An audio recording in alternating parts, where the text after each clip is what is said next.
Κοίτα εδώ, μωρή. Ήρθε να μου κάνει παρίτσα αυτό το γατούλι. Κοίτα εδώ, μωριά. Ούψ.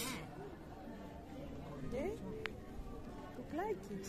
Κάτσε να δω εγώ αν το βρω, κάτσε κλείσει. Πλάκης, σε γατούλι. Το πάστρο είναι γενικό σαν το κουτίερα. Το πλάτη από τον Πετουρίνα. Δεν κατούνε.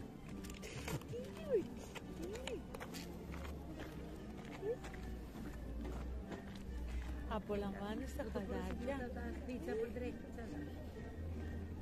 Τι είναι γατούλι μου.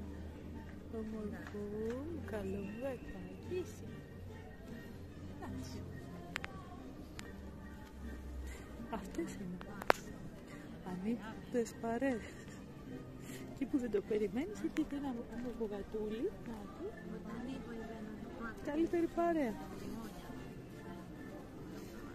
Ήρθε μου πολλά ψυχάδια.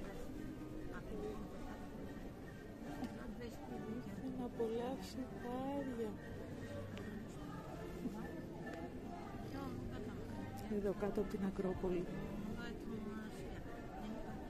Εκεί που έγραφα στο τετράδιό μου, καθόμουν και χαλάρωνα τη σύνδεση σώματος, ψυχής, πνεύματος νου.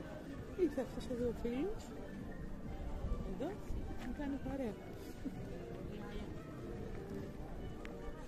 Η μορφιά της ζωής στα απλά πράγματα.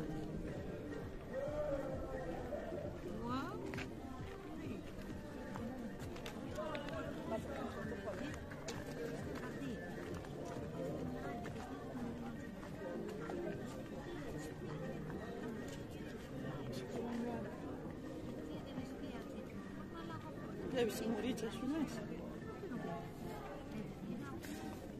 Αυτό ήταν, απόλαυση.